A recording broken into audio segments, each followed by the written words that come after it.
He was just like, because after that, he sent me that. He's like, you guys should definitely do a video or something talking about your guys' story, because I think a lot of people would get a lot of value out of it and would like to hear it.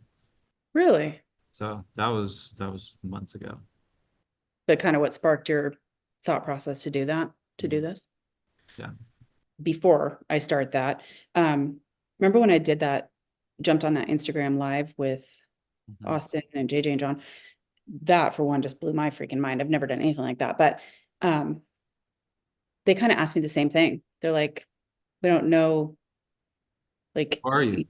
yeah, exactly. Like your background. Who are you? What's going on? Like we know what we see on the calls and what you've told us, but that's it. Like what in the world? Who are you? So that's funny that Kyle and Mayor were also talking about that. Gosh, the youngest I can think of. Um, You could start with just like, how did you grow up? how did I grow up? So I am the oldest of three. I have a younger sister, younger brother. And I grew up, my mom, Grammy, your Grammy, was a stay-at-home mom. And I think that's what always, I know that's what always made me want to be a stay-at-home mom is because she was able to be home with us and we never had to go to daycare and we never had to be, out of the home or away from them. And that was a big deal to me. For one, I actually thought that that was just the way it was. Like I didn't realize until I got older that, oh, your mom doesn't stay home with you, like you have to go to daycare. I didn't realize that was a thing. So at that point, I felt really lucky to have been able to stay home. But um, yeah, so my mom got to stay home with us. My dad worked his ass off. He was gone a lot. At that point, he was doing like radio and then he was doing TV. So all morning, early morning, he was up and gone half the day doing radio. And then at night, he'd have to go do TV. And so we didn't see him a ton when I was little, um, probably up until about 12 or 13. But grew up in a very, very devout Christian home, church every Sunday. Yeah, Yes, you can I remember attest to that. this. Yeah. Yeah. Um, I mean, we were not allowed to even say things like we couldn't say the four-letter words in my house were like you couldn't say brat. You couldn't say like shut up. Um, you couldn't even say like farted. Okay. Things like that. Like, I mean, it was so that is not proper. Um, you were I learned very early on because I think of the job that GP had, that my dad had, he was in the limelight. And uh, I mean, people say celebrity, and we'll just say small town celebrity. It's not like big city, TV type thing. But where we were from, he was considered celebrity. So we, at an early age, had to learn to be very quiet, very proper, very, Hey, you're there. The family, you're not heard, you're seen. So I learned at an early age to be very quiet and, speak when you're spoken to. But other than that, just don't, be quiet. So, I mean, I thought we had an amazing life, amazing family. And I mean, we really did. I grew up camping and fishing, and like our vacations were not these elaborate. Yes, we got to go to Hawaii. I got to go to Hawaii as a child, and that was fun. But the things I remember most are like we'd go camping and fishing every weekend. We would jump in a tent, in a truck, and motorhome, whatever we had at that year. And that's how we grew up is outside. outside and with family. It was always with like, I mean, I say my dad worked a ton, but when we would go on these camping trips or these family trips, he was there. So we all got to go as a family. And those types of things I remember so much and wanted to do that for my kids, for you guys, because it struck this chord and like stuck with me that was awesome to me. That was very awesome to me. Um, we celebrated holidays like crazy. I mean, every holiday was over the top celebrated. Birthdays, Christmas, Easter, 4th of July, even Thanksgiving. I mean, everything was this big, huge updone thing. And as a kid, that's awesome. I mean, that's great. As an adult, when I had kids, it was like this pressure that, oh my God, now I have to do the same, right? I got to keep that going, which I did. Um, Everything from a year ago when I started this whole process, all that mindset has changed and everything. But this is how I grew up. So we'll just start there. But that's what I thought. Everything was just over the top done thing. And when people didn't have big Christmases or big birthdays, I was like, I'm so sorry. Like, what's wrong with your family? What's the matter? So it was great, like I said, growing up like that, but it put this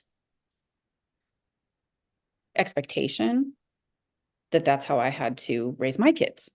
That if you didn't, then I wasn't doing it right, or you guys If wouldn't somebody enjoy it else as didn't, then something was wrong. right, right. It wasn't especially you wouldn't enjoy it, right? So, um, anyway, cool thing, with my mom being home, uh, I was a gymnast. I did gymnastics for 10 years. I was a dancer, um, for what, 12 years. I got to go do those things because my mom was home with us and she would make sure that we were there every day and got to do these things. So I grew up really feeling like I had it made and I had everything I ever needed. I had a mom home.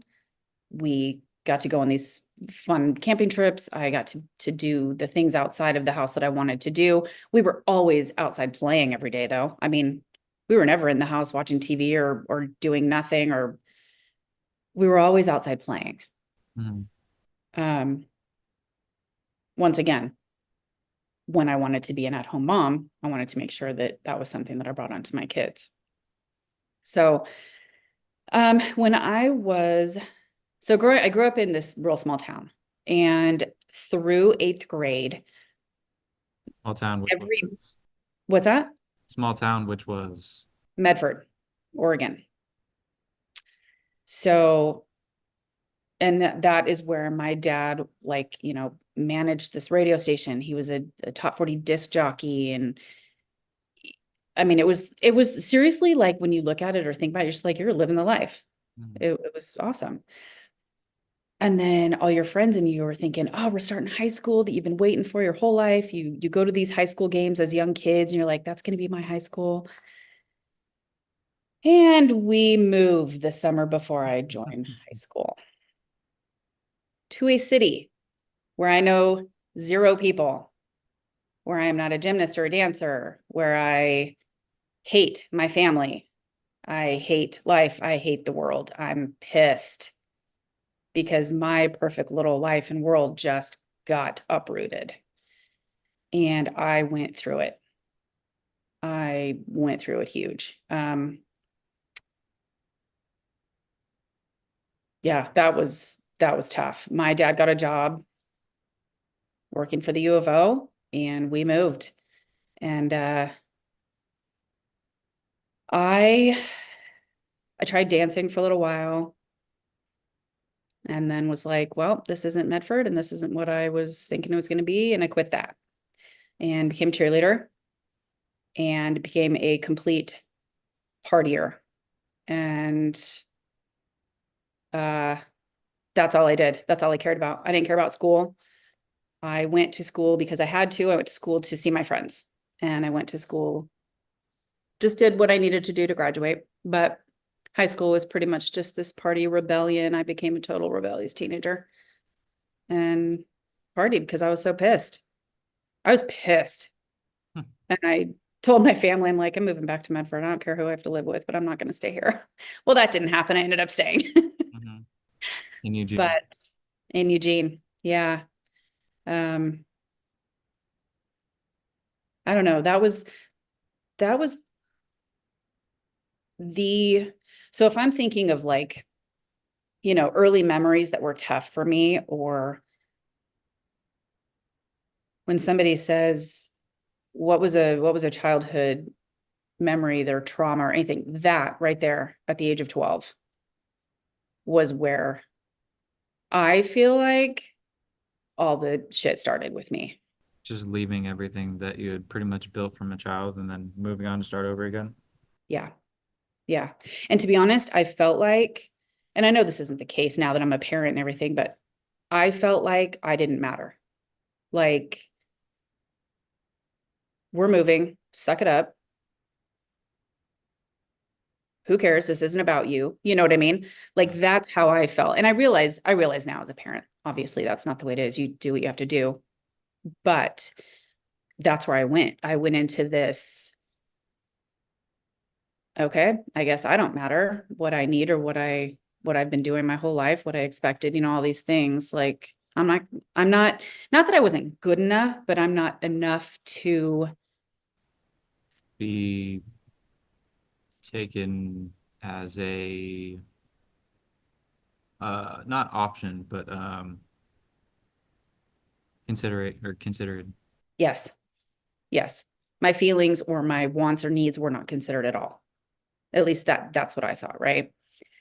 Um, which really led to years and years and years of like resentment, like big time resentment toward my parents. Um, because my sister and brother were still in elementary school and thriving and doing great. And look at your brother and sister, they're fine. Like what's wrong with you? Quit being a bitchy little teenager, really is what it felt like, what it came down to. So then this is when the rebellion started. This is when the rebellion started because prior to this, like in Medford, I was not this type of kid because I knew those types of kids and I was like, what is going on? Like what's wrong? Why are you doing this or why are you like this or things that I just didn't understand. Um I mean even kids in middle school down in Medford who were into drugs and sex already or drinking and I was like seriously I was like, "Oh, I can't be friends with you. Like I don't even know what's wrong with you. I don't even understand what's going on." I come to Eugene and I'm like, "Bring it on." Now I get it. Like that's where my rebellion started. So it's been even as an adult, it's been a very hard thing to look back on without getting that feeling of like anxious anger, build up still that I'm still trying to let go of because I for the longest time felt like my life was totally gypped and screwed up and I didn't have a say. And thanks a lot for screwing over everything that I ever, you know, had planned for or thought was going to happen. So that was hard. Hmm. So it Yeah. then, because I remember you were at their house visiting for quite a while because you were moving around a lot. But you going back after all the, obviously that was the whole entire, your whole entire life with them, but you went back to live with them again for a little Oh, are bit. you talking about Grammy GP? Yeah. And it was like, how did you explain it to me? You said it's like, I feel like I'm back in prison again. Yeah. Oh, I see what you're saying. So after this is like last year, Mhm. after I had been traveling around everything. And yeah, I did. I went back to stay with them. I mean, like briefly, very briefly. And even in that week or two, I did. That is, I think that's exactly how I put it. I felt like I was a teenager again,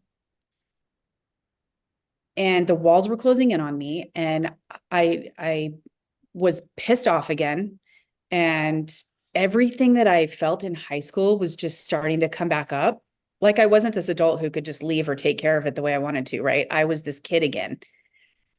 And everything that I remember feeling and seeing and hearing was all back again. Like 100 times worse.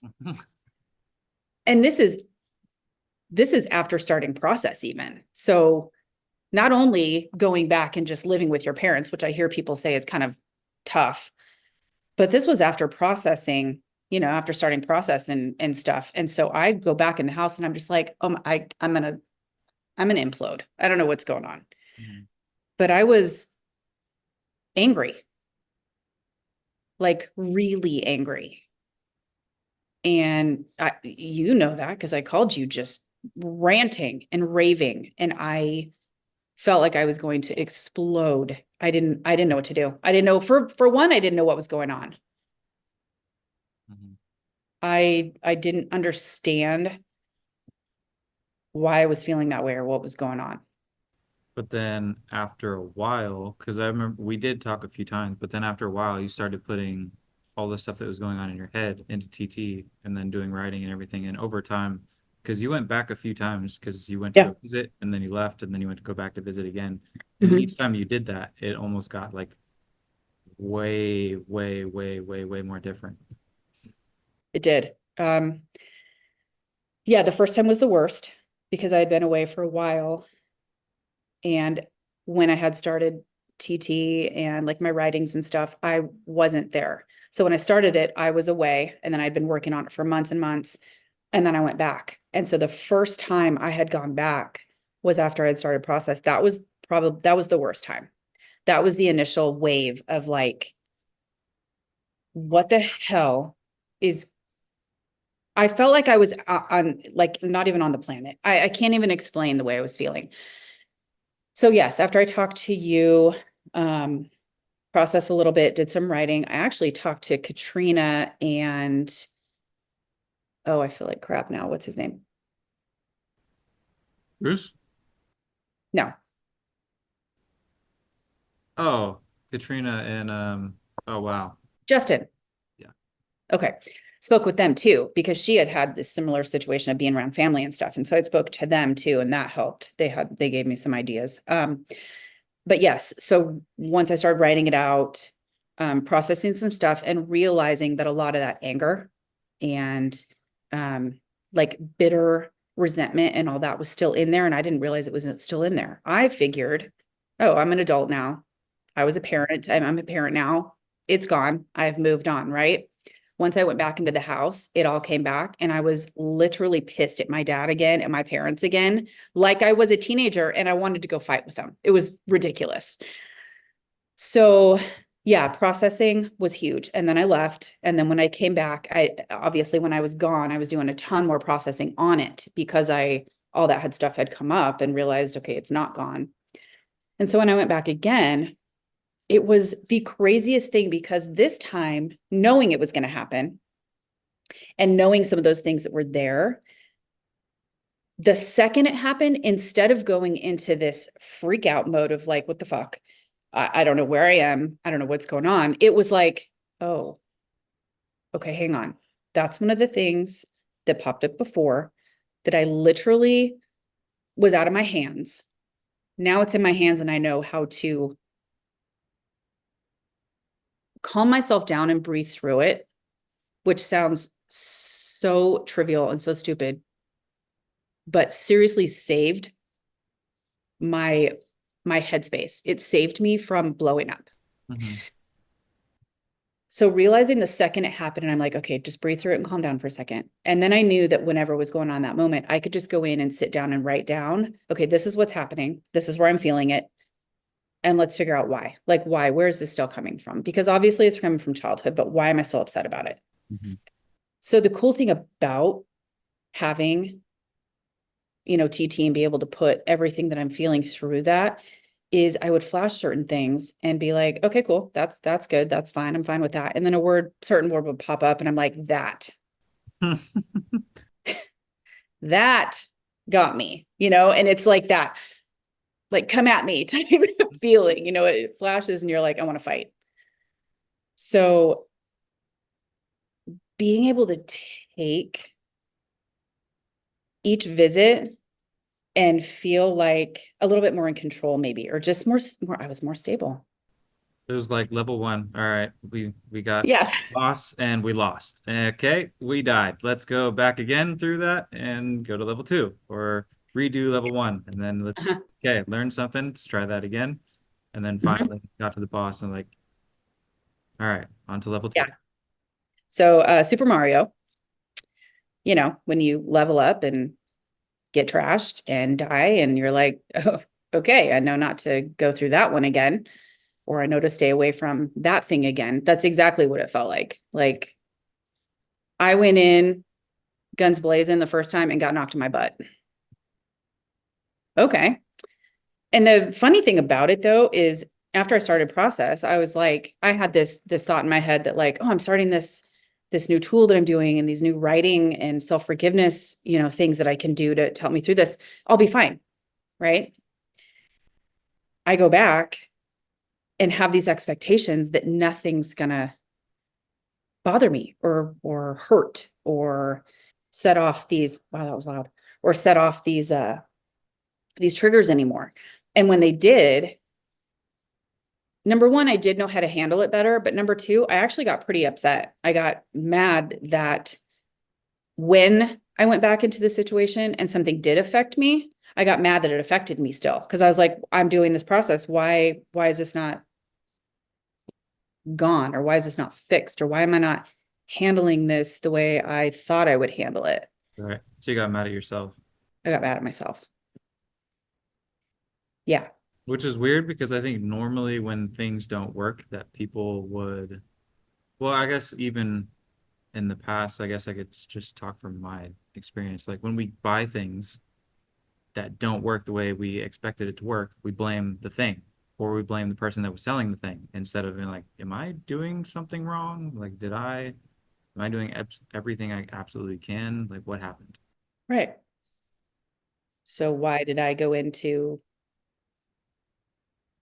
me? Like I got mad at me. Mhm.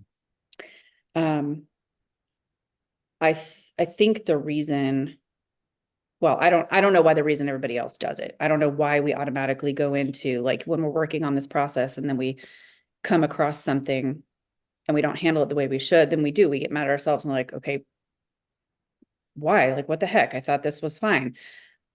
I know the reason why I do, and it's only because I've kind of looked into it a little bit, is I have this, and I always have. I mean, this is self-confidence and like self-sabotage, self-doubt is a ginormous issue that I have that I'm trying to figure out why or where it started, where it came from. But I know that's one reason that I automatically go into it's my fault because I've I've never really felt good enough or smart enough or um like even with starting this process, I'm like, I'm not doing it right. Like what's wrong with me? So when something doesn't go right that I have a part in, I automatically think, well, it's my fault. I'm doing something wrong. And I get mad. Right. And it's not even necessarily that it is your fault. It's just like there's something missing that we're not understanding. That if we just simply reach out to somebody else that has gone through what we've gone through and can just easily simplify, it's like, I didn't even think about that. That's so much easier. No, not at all. That is crazy because it 9 times out of 10 is something somebody will say, well, did you think of this? Or did you write this? Or did you this one little thing? And I'm like, no, Yeah. no, I didn't. Okay, thanks. Yeah, it was just, there was something that you just said that got me. I don't remember what it was. It might come back. But yeah, it's frustrating. I mean, I'm realizing it now a little bit more that things that happen that I blame myself for are not my fault. It's because of either the way I was raised, the way I was programmed, things like that. I am realizing that the hard part for me that I'm noticing is that it's hard for me to actually, I know that and I say that, and it's hard for me to actually accept that. I'm like, how can you say that it's, or when I'm talking to myself, I'm like, how can you say it's not my fault? That's totally my fault. When Wait, you're right can though, you it's actually not. explain what you mean? Because I think if some people were like, if we were to post this and people were like, what do you mean it's not your fault? Like they wouldn't understand what you mean. So, gosh, I'm trying to think if there's like an example I could even use. I don't know if I have an example, but I guess really it's like something will happen, a circumstance will happen, and I will react a certain way. And when it's all over, I look back and I'm like, why, that was stupid. Like, why'd you react that way? I mean, that there's no reason to react that way. In the moment of it, I react how I was, and I say programmed, how I was taught, how I was raised to react to a certain circumstance. So subconsciously, without even thinking about it, that's how I'm going to react to something coming at me, or react to a situation or circumstance. The way I react to it is not my fault, because I, for one, have been programmed to think that's how you react to that, that's correct, that's the way you're supposed to react. When in reality, if once you learn these tools to where you can breathe, sit back and think about, maybe instead of reacting, just kind of think, okay, wait, what's going on? Why am I feeling like I need to react? Like, where is this coming from? And kind of go through this thought process. You figure out where it started or where it came from, and realize that that reaction that you had didn't come from you. It came from parents, or it came from teachers, or it came from something before. So when we react to something, or when something happens, you're like, yeah, dude, that was totally my fault. And somebody says, no, it wasn't. And you're like, what do you mean it wasn't? You were programmed to respond that way. So it's almost like I keep thinking about, because we always have video game analogies, so I'll just Yeah. keep that. So it's almost like you being the player in the game, and then we'll just say Super Mario. And then Yeah. like as you're about to jump up and get something that'll, get you through the level, you're like, wait a second. Why am I jumping around? Where am I? What's that? Mm-hmm. When you are actually start to like turn around and figure out that you're in a game that you have no control of. That somebody else has the controller and they're doing it, and you're just like robotically doing it. And then once you're consciously aware of it, you actually like start doing it on your own. Yes. Yeah. Yeah. Which is it's so cool when you actually get to that point, when that happens. Um, it's very cool. Very, very cool, because you're going along thinking, I go along thinking, this isn't working. Or or like, everybody has these, big breakthroughs, or these big things happening to where they're like, oh, the tools help me do this and this. And I'm like, great. I don't have any of those. But once even the smallest thing, and you told me this, even the teeny tiniest little win is a win. Mhm.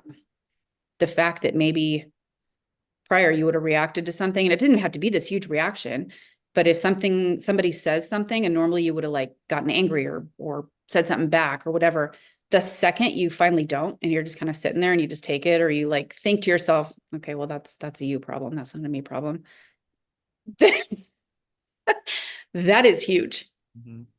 I mean, that was huge for me when I finally, because I take everything personal and I blame myself and everything's my fault. Everybody else's bad moods are my fault. How's that a thing, right? You could talk about the coffee house that you decided to invest in, that whole situation. The Well, like the whole entire situation, or the day that I just didn't take that person. Well, you could end with, yeah, the personal one, and then the beginning of like how you never would have even had the self-confidence to Oh, geez. anything like that. Oh my gosh, yeah. Um, I've always wanted to own my own business, whether it be, and my main things are like paddleboarding. I wanted to go to like a paddleboarding shop, a bookstore, and a coffee shop. Those are the three things that I was always really passionate about. But I don't have the self-confidence to think, never had the self-confidence to think I could do it. Like, I'm not smart enough. I don't have the money. I don't know how. This isn't for me. Like, I can't do this. And I started, let's see, I joined Self Perfected in January of 2023. That's been a year ago to this month that I joined the Self Perfected group and started those hangouts. And I'm like, okay, I can see how being around people, and I say this like loosely, like positive people. It's not like this, the positive affirmation group people. It's just positive people who want you to be the best you can be and will help you get there. And are Like also doing legitimately. Huh? and are also doing it themselves. Oh, and are also absolutely doing it themselves. They're not talking out of their butt. They're actually doing it. So joined that in January last year. And in February, a month later, I got TT. I had I started going through fear was a big one of mine. My biggest first thing that I think I started working through with TT was fear.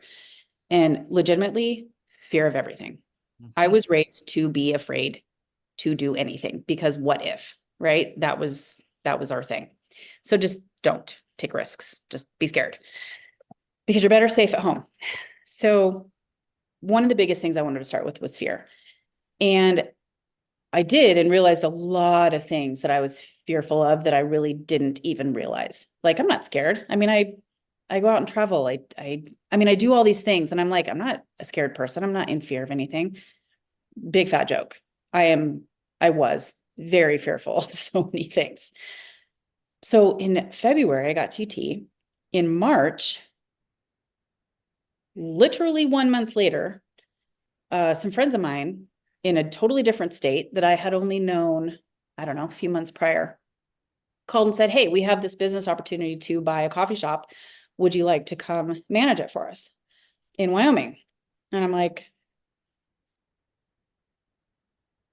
I mean, yeah, why would I not want to come manage a shop for you? That'd be great. I said, but I was staying with Kayla, with my daughter in Washington, helping, watch my granddaughters and stuff. And so I was like, let me think about this though. Hang on. I gotta make sure everything's going to work with that. So that being said, immediately I was like, heck yeah, I want to. So that fear was gone right there. But then I was like, okay, wait, pump the brakes, hang on. Then my fear like kind of started coming back a teeny bit of like, wait, but then what about Kayla? Then what about money? What about where are you going to live? Like all these things started coming back up.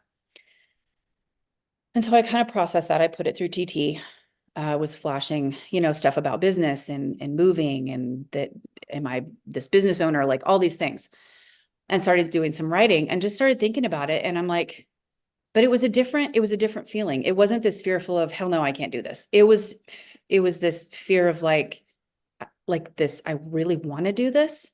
I know I can do this. What's going on? Why am I kind of resisting? So the cool thing with that is after a month in already, I was realizing that I wanted to do it, but something was holding me back. And instead of being like, nope, I can't do this, I was like, what's going on? And I kind of was like investigating why, where am I going with this? Instead of just shutting down and leaving it alone.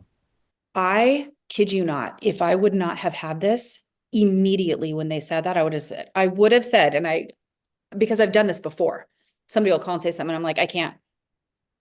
And that's my phrase. I can't. And I'm like, what, why can't who's around here telling me you can't? Me, I can't. And that would have been my response. I can't do that. I can't, like I freak out. And I come up with every reason about why I can't. So I called them back. I mean, it was literally maybe 2 days, 3 days, maybe that it took me to be like, heck yeah, I want to do this. And then when I called them back, I said, so you want a business partner?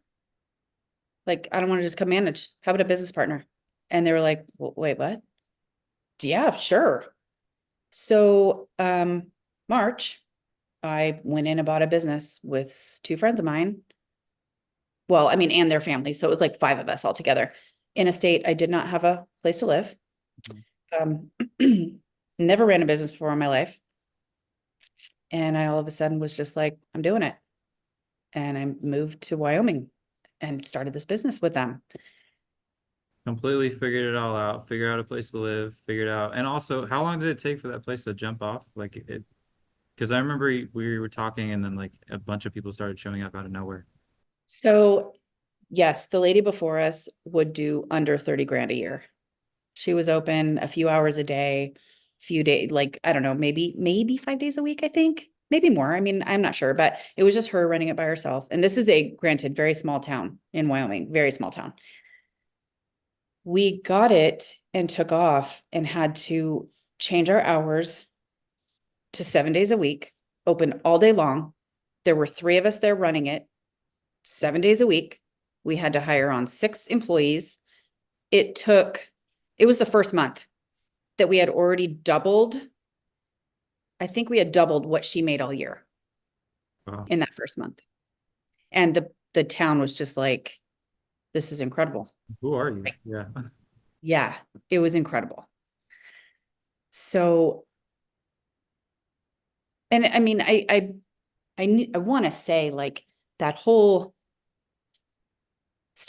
I still always will, and I still did then have this little bit of me that was like, I'm a business owner. What if I mess this up? I mean, that didn't go away. And I didn't just know what I was doing. And I didn't, I mean, never the whole time I was owning it was I ever like 110% secure. But the fact that I even did it never would have happened. Ever.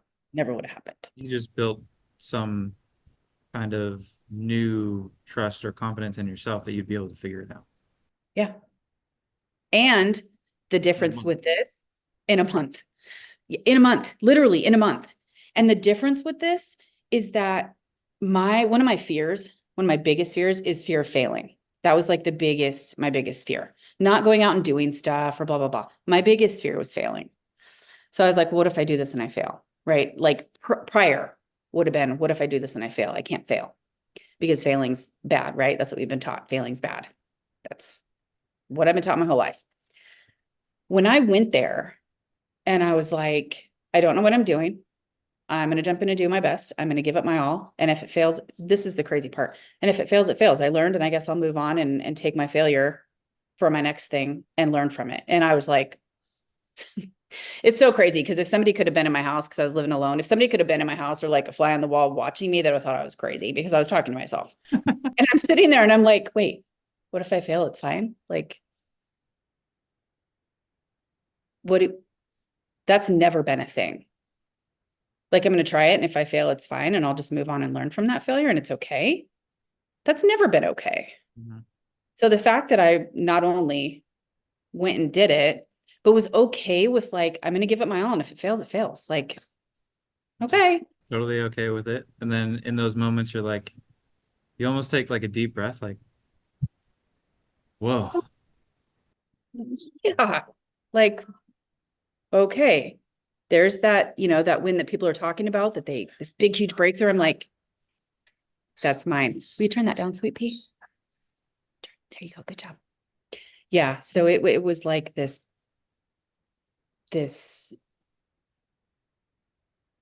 I'm learning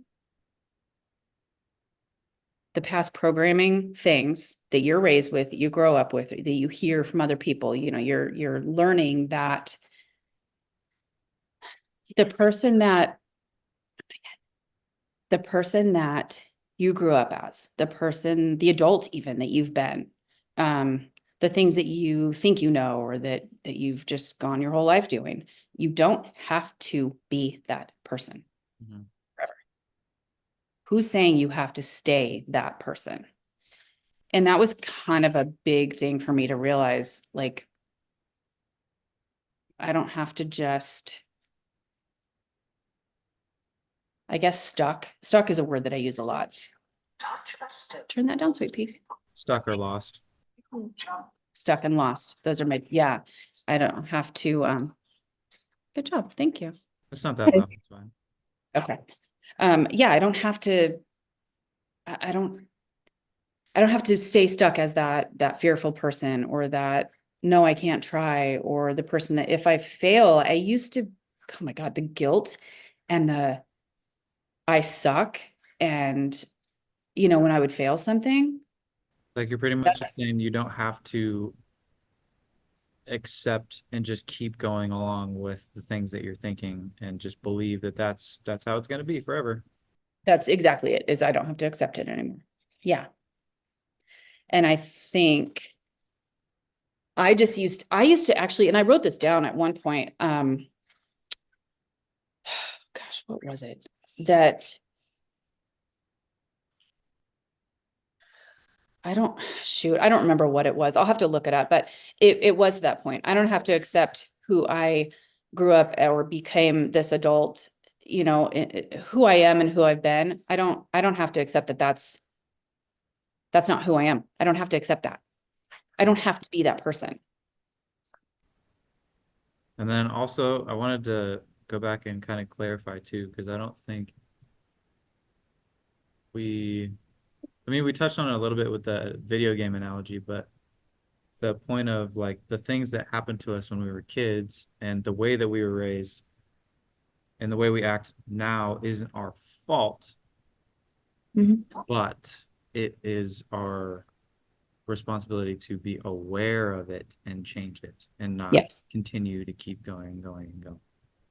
How we were raised or how we were programmed from, teachers, this and that and the other wasn't our fault, but it is our responsibility to like look into it and take care of it and handle it. So it's more of like, okay, it's not my fault, but that doesn't mean that gives me an excuse Mhm. to not handle it or do anything about it, I guess, if that makes sense, not look into it further. So I think if what you're saying is when we go through and realize that's a little bit too loud, sweet pea, just a little bit, not bad. Sorry, That's okay. that's fine. I think so. Is that good? Mhm. Shoot. My short-term memory, my long-term memory is a little bit better than my short-term memory. So I think, and correct me if I'm wrong, if I like totally got off track here, but things that we have inside of us as our reactions, as our programs are not our fault because they were kind of given to us or whatever, put inside of us. But that doesn't mean like if I were to react horribly and scream at the girls or something because somebody used to scream at me, that's not, I can't just say, well, sorry, that's not my fault. I was programmed with that. It is my responsibility to, for one, figure out why I react that way. Which the cool thing with these tools is that you can put your reaction in, like your immediate reaction, like I yelled or something like that. You can also put in like your how are you feeling? Like where do you feel that in your body or what's coming up? Huh? Your emotions. Yeah, your emotions, but also like your physical, because sometimes I'll like physically feel it. Somebody will say something or do something, and I can feel it physically in my body somewhere. So when stuff like that happens, it is our responsibility to not just brush it off and be like, nah, not my problem, not my fault, not my problem. Like We have the tools. just how I was raised. So Okay, I used to say that. I hear a lot of people, and it's funny because now when I hear people say that, I hear it or I recognize it more. Like really quickly, I recognize it. Before, I used to say, "Oh, me too." Like, "Oh yeah, I know, I understand that, me too." Now I'm like, because we can take that reaction or that emotional, thing that you're feeling or whatever that is coming up, and figure out why and where it's coming from, and with that, the responsibility behind that is changing that pattern, that you find out where it comes from, and then you kind of in a way reprogram so that you don't do that again. You don't react that way again. You change how My favorite color is black. you kind of change how you hear it. Also, hang on one second. That's red and that's black. What are you talking about? What's this? That's grandma's. Those Okay. are my two favorite colors. Red and black. I know. Okay. Can I have your notebook? Oh yeah, you can have my notebook. There you go. Thanks. You're welcome. Responsibility. A lot of people will say it's, like you said, not my problem, or it's not my responsibility. It's your responsibility. Like you need to change how you say something to me, or you need to, they'll kind of put the responsibility onto somebody else, put the blame back onto somebody else is what they're actually doing. And they think they're putting the responsibility back onto somebody else. When you learn, feet. When you learn how to take responsibility for your actions, for your reactions, you're just for everything that you take self-responsibility for that and figure out how to reprogram it and change it. You're going to change the way that you, what's the word I'm looking for? You're going to change how you Live, act. What do you mean? yeah, actually, well, all of the above. You're going to change how you live because you're not going to live in a reactive mode anymore. You're going to change how you act because you're not going to be in this constant, What are you doing? can you hear that? What? Or music? No, I can just hear her talking a little bit, but it's not very loud, so it's fine. Mom, I'm watching Okay. one. Oh, okay. You're going to change how you act because it's more on a stable level. It's more on it's not this energy level. It's more on this, More like instead of push equaling shove, it's more like instead of push equaling shove, what? instead of like the normal everybody like you push me, I shove. It's more of just like there's no button for you to push. No. Yeah. Like you can push all you want, but you're not going to get the reaction you're hoping to get or that you're looking for. Yeah. Oh yeah, I forgot about that story. Go ahead. Yeah. So that was big. I think I even like called you or texted you or something. And I was like, you're not going to believe what happened today. Yeah, Tanya and I were in the car talking to you after pretty much, I think it was the same day or the day after. It must have been the same day because I was like, I was so excited. Like I was blown away that it happened. Because I'm such a person that takes things so personal. I mean, I'm not kidding you. Somebody I don't know can be having a bad day and they're mean to me. And I'm like, what did I do? Yeah. Yeah, I don't even know these people. And I'm blaming myself for their bad mood. Okay. I'll apologize. I'm like, I'm so sorry. Like, what can I?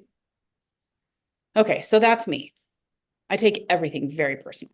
And this, my business partner, is just a very real, outspoken, no sugarcoating. It's just the way she is, right? I mean, more power to you. I'm wanting to become more like that. Like, just don't worry so much, right? Just be who you are. So she's like that. Well, she came in just raging one day, not in a good mood. And I don't mean like screaming, yelling, but just bad mood. And it came across at me and she was snapping at me because I was the only one there, right? Normally, I get this feeling in my body. I get like, it's kind of like when a parent yells at you and you want to like just tear up, like you just automatically get this, I'm so sorry, what did I do? You know, and you tear up. Normally I got that, I get that feeling in my body, I tear up. And then I get this, I got to fix it. What did I do? And I have to fix it. And I got to figure out what's going on. And I'm so sorry. And I don't want you to be mad at me. And I don't want you to hate. I'm not kidding you. All these thoughts go through my head All at once. all at once. Like if you could look inside my head, it looks like there's a million fleas in there going like this, like bouncing around. So I'm worried about being hated, that I had done something wrong, that I'm going to offend, like all these things. She comes in like that day. And I was like, in my head, I'm thinking, okay, don't know what happened. Hey, Pepe, turn it down a little bit, baby girl. I'm like, I don't know what happened, but kind of just give her space. Right. And she snapped at me a few different times. And internally, I felt like such a bitch because internally I was like, dude, that's not my problem. But then I would catch myself again, if people could see me or hear they'd think I was nuts because I'm having these conversations with myself. Because I'd say that. And then I was like, cool, like I'm not mad, you know, and I'm like smiling and she's in this bad mood and I'm smiling. But it's because you're sitting there with a smile on your face, like, yeah. Yeah. But I'm like, I'm so, I guess, proud of myself or just happy that, you know, that I'm not joining in or I don't even know, but and it just continues and continues. And I don't stand up for myself ever. I've never learned how to do that. I've actually been taught not to, because then you're just really mean and selfish and, Which is bitchy. another story we could totally go into afterwards, because that's a good one too. Yeah. So I just don't stand up for myself. But that day, and it wasn't mean at all, but she would say something. I'm like, uh-huh, I know, I got it, and it was just matter of fact. But to me, prior to that would have been like, well, that was bitchy, my reaction. I would have thought, well, now you've done it. Now you are being mean. Would you have That gone was just home after, I mean, beforehand, would you have gone home and like gone through your head, like, what did I do? I don't want to go back. my whole entire day would have been ruined, and I wouldn't have slept that night. Okay. Because I would have been trying to figure out what I'd done wrong. I would have been trying to figure out how to fix it the next day and how to make her not be angry with me, because obviously she's angry with me is where my mind goes. She wasn't angry with me. She'd had a crappy night or crappy morning. But yes, prior that, I would have gone home and my whole day and night would have been ruined. So I let it go. But every time she would snap or do whatever inside my head, and I kid you not, I was just like, that's not my problem today. Like, I don't know what your issue is. And I'm saying this quietly, but I'm like, I don't know what your issue is, but it's not my problem. And you do you got to do you. Like, I just let it roll off. It was no big deal. It did not affect me one single ounce. And when I left work that day, I was like, I mean, seriously, it's like I had done brain surgery on somebody. I was that profoundly excited. I was like, the world does not understand what such a big deal that was. What just happened? Yeah. It was awesome. But I just got to the point where I was like, this is not my problem. I don't need to react. I don't need to take it personally.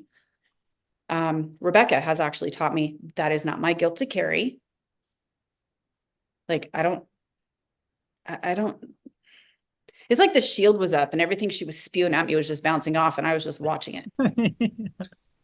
And I was like, okay, come at me with some more, because it's going to go right back at you. Mhm. So yeah, that was pretty cool, because like you said, I mean, there's literal days where my days are just ruined and I'm crying and I'm mad at myself. And then I am so careful and I'm worried the next day. And then they're like, what is wrong with you? What's your problem? And it snowballs into, actually, it makes a problem that was never there. And then it affects everybody around you. And then everybody is all upset because I have created this problem that never even was there. Mhm. And now that I've created a problem that was there, now it's even on more. Now it Because is a now, problem. yeah, it is a problem. And now I'm really spiraling because now I caused a problem. Mhm. Yeah. So So instead of doing that, it was actually like, my day is fantastic. That was great. Now I'm moving on. yeah, I'm off work and cool. Totally weird. We were, we said we were gonna come back to it. Oh, never sticking up for yourself. That story with when you're at your parents. Oh, with the debate. Yeah, yeah, yeah. So start with like how it used to be, and Okay. then what you would normally do, and then what you actually did. Okay. So even maybe leading up to how it used to be, I think the reason it used to be is because, like I said, when I was young, for when I'm a girl, so you kind of are just seen, not heard, right? Little girls aren't. I kind of grew up thinking like, oh, I'm a little girl, I'm not smart as the boys, right? So just keep your mouth shut. And to be fair, I don't really know if this is like I don't think this is my parents. That was, I mean, that's probably just society at the time, honestly. Right. That's why I don't think it's their fault. Like, they didn't raise me thinking, oh, you're just a girl, you're stupid, or oh, you're just a girl, be quiet. That's how it was back then. It was, you're a child, for one, children just don't talk. They're seen. And Like for they were two, just you're a doing what girl. they were taught. Huh? Like they were just doing what they were taught. Exactly. Right. So standing up for myself, I was not taught that. Because if you do, you're rocking the boat, you're causing problems, you're being selfish, and it can turn into like bitchy, or you're just this rude, awful, hateful person, right? So it's better to just be quiet, make sure everybody else is taken care of and happy, and you please them and you do what you can, you know, for them, to them, which, you know, I pride myself in to a point. I do like that. I love to take care of people and make sure that I can do what I can, but there should be a fine line. And I was never taught that fine line. It Mhm. was, that's the way it is. Everybody else please. comes first, Yeah, just please everybody, no matter what. right? No matter what. The no matter what part, I never realized I'm being hurt with that no matter what part. So not, I never stuck up for myself. So the way it used to be is like my family, we all get together. It's a big family. It's usually very loud. There's one section of the household that, you know, like Dad and Jeff are having this big debate conversation over medical or football or, you know, whatever. And then sometimes Wendy goes in and they just have this debate. And they're all okay with that. Like they're okay having these debates back and forth. They stand their ground. They're not fighting. I hear it and it makes me uncomfortable. I feel like they're all at each other's throats. So I stay out of the way. If I'm sitting at the table and that happened, they would all start in. I'd get up and leave. I did not want to chime in because, for one, what if I got challenged? Mhm. I don't know how to respond to that other than like, I don't know, because then I'm like, okay, you're right. You know, I don't want to be challenged. So I would get up and leave mainly because it made me feel uncomfortable. I felt like they were fighting or that they were just like at each other's throats or no, I'm right, you're wrong. You know, I don't like that. So I would go in another room until it was over.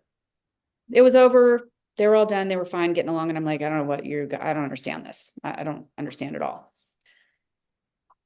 So back a few months ago, Before you go into that, outside of the family, how would it work with other people? oh geez, I got walked on. My relationships, I was always, I was actually being told at the end of the relationship and it broke up, they were like, I was a doormat. And they would tell me that, like, I walk all over you. You're a doormat. You let me do it. I would be, Oh, that was super weird. There was a big bubble that came out of your head and had a, watch. oh, Is that not the weirdest thing? I was trying to figure out, like, how did that just happen? But then I realized you had your finger up. I wondered if it only Record. does it with, Yeah. that's weird. Okay. Um, Anyway. anyway, so, okay. In school, like even girlfriends and stuff, I would just go along with things. At parties, I would go along with things. So I would do things that I didn't want to do because I didn't want to rock the boat and say no. Mhm. With guys, I would get into situations, and because I didn't say no or know how to stand up for myself, things would happen, you know, things like that. And it's so disgusting now because I'm like, I would never speak up because I didn't want to hurt their feelings, or I didn't want to say something and make them mad and make them walk away. So instead, I let them hurt me. That's awful. So that's how, with friendships, with relationships, I have a very negative outlook, which is a whole other conversation on relationships, because I was cheated on constantly. I was emotionally and physically abused because I couldn't stand up for myself. I feel like almost every aspect at work, I was taken advantage of, and I was the one with the 70-hour work weeks, and everybody else was like, I'm not working more today.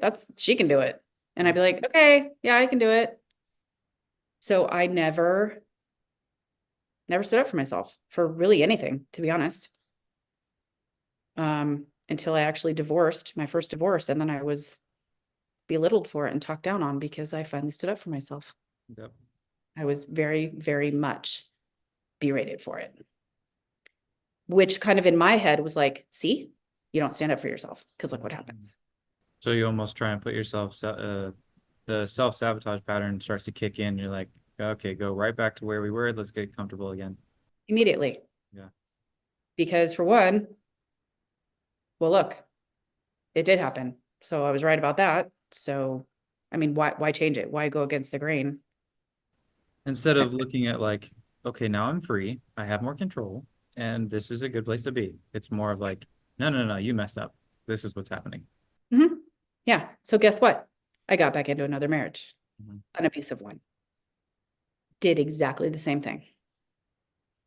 Because, oh, you did what? Well, that was wrong. Oh, okay, you're right. So let me just go back and fix it and get back into it then. Yeah, exactly.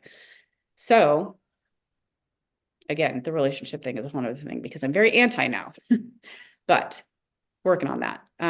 But yeah, that's where the whole I don't stand up for myself played out in my whole entire life. It wasn't just in the family. It was with everything. And it hurt. Like it uh mentally, emotionally, I guess it messed with me a lot because I really started to think there was something wrong with me. Like I really, really started to think, okay, there's literally something wrong with me. Like, why is it okay to be for people to be so on me and down on me and treat me this way? Like, what's going on? What is wrong with me? What am I doing wrong? And what do I need to fix? And literally, maybe I shouldn't be here, you know? Mhm. Yeah. I always wonder, actually, certain things what I go through, I think, does Kai go through this? Or does, your younger brother, I'm like, did they even go through this? And Mhm. I wonder, like, is this for me? Is this just from the world? I go through that a lot, actually.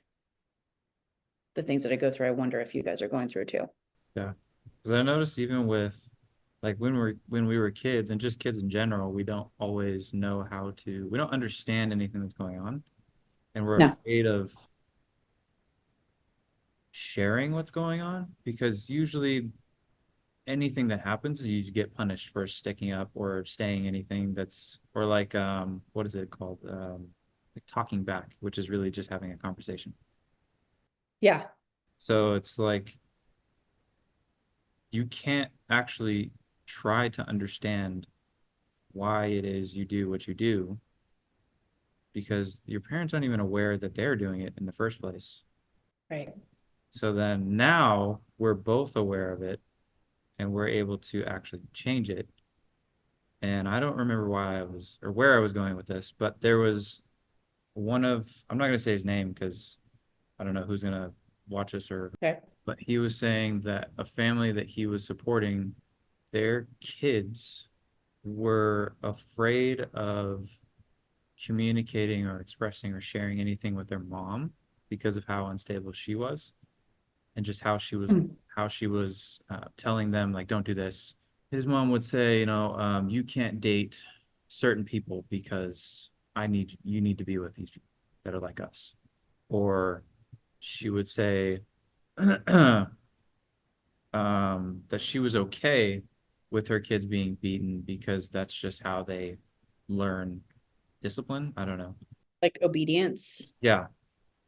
So she was Wow. not aware of the consequences that she was creating. I mean, it's always not necessarily her fault because she was obviously raised that way too. But Right. her kids are now like 15, 14, 14 to 18. There's three of them. Okay. One of them almost committed suicide. He just didn't have the gun. Like he had a box on the bed and just it wasn't there. So it never happened. Wow. The daughter, she's 14 and she, because of the peer influence from school, had already started cutting herself and didn't tell anybody. And the other kid just didn't want to talk to anybody. He wanted to get out. And he was super, super angry all the time. So when our buddy showed him everything that we were doing and everything that we could change, they signed up immediately. Wow. After a month, one of the kids went back to my friend and said, I literally would not be here if you hadn't talked to us. Like not a figure of speech. I'm really seriously would not be living. Like I literally was in the moment. Like it would have been, that was it. But it's just, I think I was, that came Wow. to, that came to my mind because I think a lot of parents don't even realize the stuff they're doing is normal to them, but that is not how, I don't even know how to explain it. Like it's not, I don't think anybody's ever actually seen how kids are supposed to be raised, No, except for no. Cameron and Katie. Well, yeah. Well, yeah, I know. But the thing is I believe the reason that nobody has seen that is because a lot of people, if they were to see like how Cam and Katie are raising, a lot of people would be like, no, that's not right. Mhm. Okay, well, who are you to say that that's not right? Maybe that's right. What you're doing isn't right. And it's not really even a matter of like right and wrong. It's just Like the masses versus one. right. And the one always to the masses is wrong. Yeah. Gosh, dang it. Yeah, I'm not sure how we got on that, but yeah, you're 110% right. Oh, we were talking about, we ended at you talking about never being able to stick up in relationships and then going into the situation that happened at your, Oh, right. Hang on. I want to see if I can totally like, what? Can you hear that when this thing goes off? what? Oh, maybe you can't. Mute for today. There we go. My text messages are coming across my computer and it's dinging at me so loud. Oh, I can't hear it. Perfect. Okay. Well, I just shut it off anyway. Yeah. So it was probably September-ish, I think. September, October. I don't know. But I was back home visiting again. And I was staying with my mom and dad. And so it was just the three of us there every day, all the time, do a dinner and stuff together. And one night, I know what it was. The news came on and they were talking about how a basketball player's son had collapsed or something, had a heart attack. Anyway. And stuff like that bothers me. It frustrates me because I'm like, yeah, because these kids are being like either given, drugs or run into the ground and not taken care of. And so it kind of upsets me and sets off this thing. Well, I kind of opened my mouth under my breath, which around around my dad when it comes to sports, I should know better by now, right? Mhm. This is the whole where I used to be quiet thing. And I'm like, whatever. So I just said it. I said something to the fact of, yeah, well, they're being run into the ground. And if the NCAA would pay more attention and take more care, I mean, I just kind of, said a couple of things. Granted, I probably could have said it differently, but I did. I just voiced my opinion, which that number one never would have happened. So I said that. Well, my dad working with the NCAA guaranteed knows a ton more than I know about it, right? Behind the scenes, this and that and the other. Well, there are some places, some coaches that put the game before their players. And I know that, and the world knows that. You don't have to be working in the sports industry to know that. Mhm.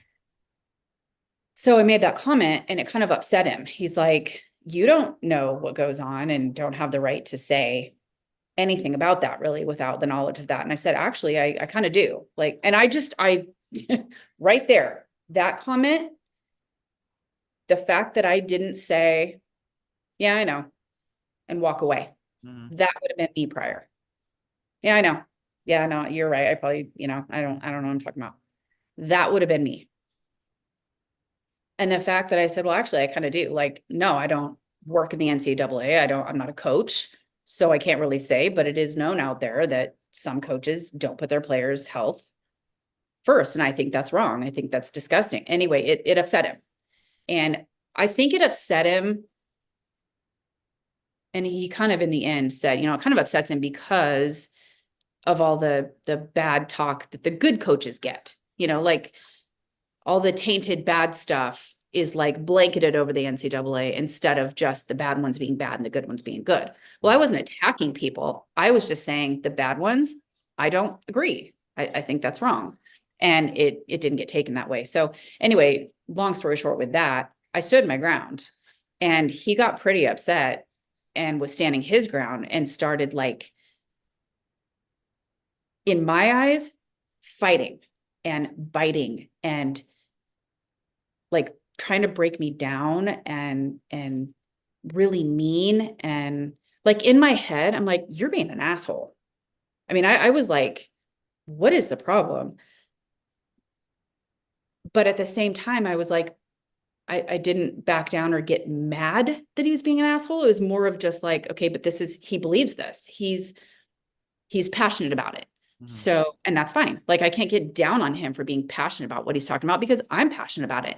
But the whole gist of the whole thing was that we had this huge debate for probably 10, 15 minutes. You should have seen Grammy. I thought she was going to have a heart attack. She was standing at the counter. She's just like, dinner's ready. Can we go eat? Like, she was trying so hard to break in the middle and stop the whole thing. And like, kept looking at me like, are you okay? I'm sorry. Are you okay? Like, anyway, we sat there and debated, and I stood my ground, and I kept giving the knowledge that I knew, and didn't, I mean, I had that feeling in my body of like, what the hell's going on? But I didn't back down and let him stomp on me and make myself believe that I didn't know what I was talking about. Mhm. And I stood there until the very end and made my points and kept making my points, to finally he just said, I can't talk about this anymore. And I said, that's fine, because my point is blah, blah, blah, blah, blah. And we ended it. And I think, sorry, Dad, if you're going to watch this, I, I, I think it got to the point because I not called him out, but kind of called him out, or said a fact that flustered him. Like challenged it. Yes, because to be fair, my whole life, he is used to saying his piece. Him and I are both very stubborn. So when him and I butt heads, leave the room. Like, we'll butt heads because we are both very stubborn. But stubborn to the point of, it's funny because I'm really stubborn until he gets this big stubborn, and then I cower. Yeah. So I think and I never got like mad and yelling or anything. I was just standing there, standing my ground with my facts, with my opinion. And I kept saying, this is my opinion. And he's like, well, you're not acknowledging my this and my knowledge with this and that. And I said, I never didn't acknowledge that. I fully acknowledged, and I just would and I think he was just like, what the hell's going on?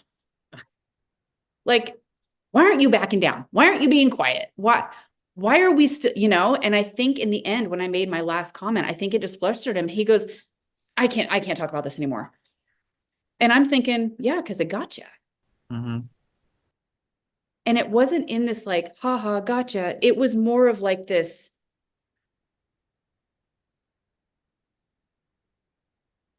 grounded. I don't need to fight or be right. And if that's what I think where he was trying to go is fight or be right with it and have me back down. And at the end, when we were all done, he's sitting there and he's like, that was a fun debate, wasn't it? And I went, you know what I said to him? I looked at him and I said, that fucking sucked.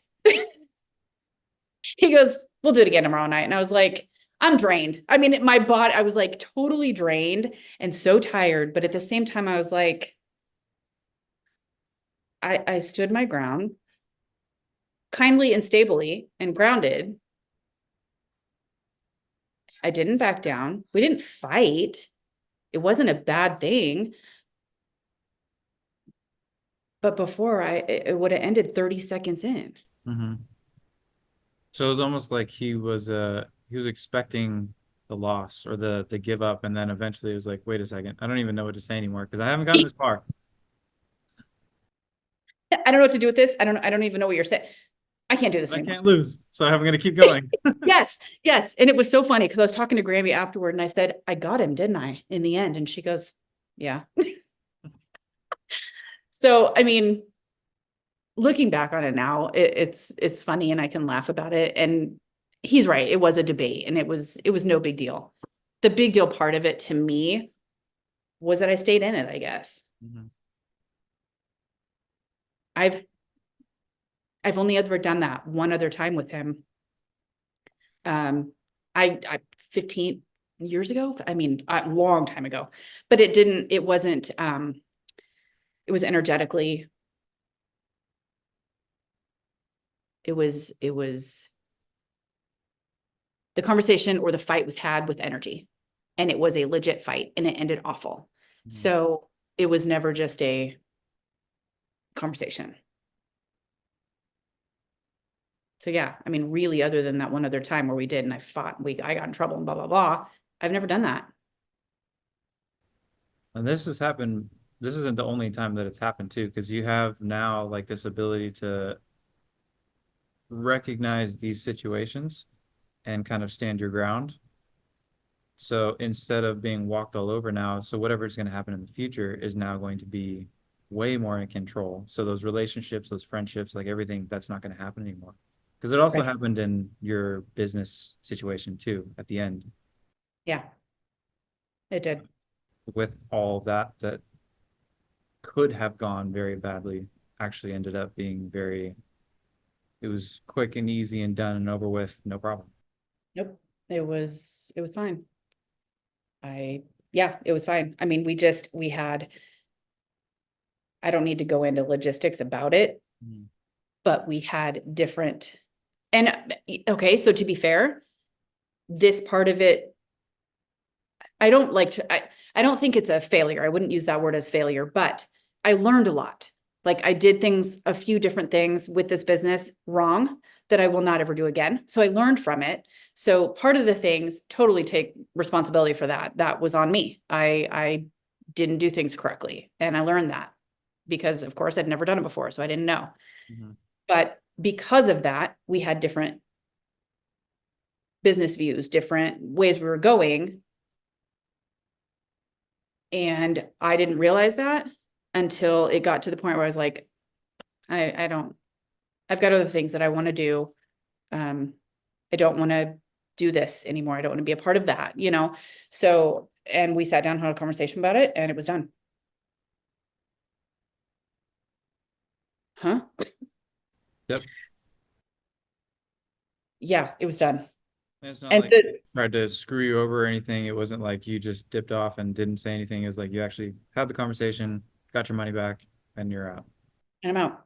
And we still talk. And the cool thing about it was before I did it, before I had the conversation, when I was trying to decide how to do it or how to handle it, I put it all through TT. And I made lists on it and I did writing on it and I did self-forgiveness on it because right immediately when I was thinking about, okay, I need to be done. I need to move on. I started having this guilt, right? Then go back to the guilt of it. Well, I mean, so many different guilty things, but my mind started doing that thing that it used to do with my ego started coming in. Mm-hmm.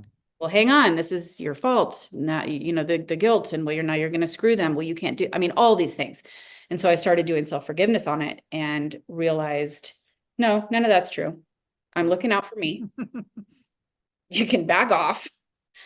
And I mean, really to be 110% honest without having the ability to put all those thoughts and back chat thoughts and all those, awful things through TT and do those lists and know that self-forgiveness writing is even a thing. I didn't even know this was a thing. But knowing how to do that and that is actually a thing. If I didn't have those tools with that, for one, I never would have been in business. But had I been in business anyway, I would not have been able to leave the way I did and handle it the way I did. I actually probably would still be there, to be fair. Mm-hmm. Miserable. Miserable, anxious. Yeah. Yeah. Like I didn't finish. Did I tell you the reason I didn't finish my A degree is because I had to take a speech class. Your what degree? My associate's degree, my 2-year college degree. Oh, because you I had to take a speech class. And I was like, that's funny. It was hard enough taking the writing class. I'm like, a teacher has to read what I'm writing. Are you kidding me right now? Oh, that's funny. I was terrified to do it. I did the writing class, but I'm like, speech, not happening. I only had one speech class and we did a presentation and I did everything I was not supposed to. See, that's how I feel I would do. I'd be up there and they'd be like, no, no, Mhm. okay. There was like 3 or 4 things. He's like, okay, while you guys get up here, one, if you get up here, do not leave the stage because it ruins the sense of you presenting. Totally did that because I needed to get water and I couldn't really speak. Second thing, he's like, I'm gonna sit in the back and I'm going to show you a timer that shows that you're halfway done or whatever. Don't actually look at me and say that you got and understood what I said. Totally did that. Third thing was, oh, when you're like up there speaking, make sure you're like looking at people, not Oh, just yeah, no. reading your thing. No, I just looked at the book the whole time. Yeah. The second I look up and look at you, I've lost exactly where I am, what I'm talking about. It's gone. Or I'd go like this. Yeah. Yeah, no. No, thanks.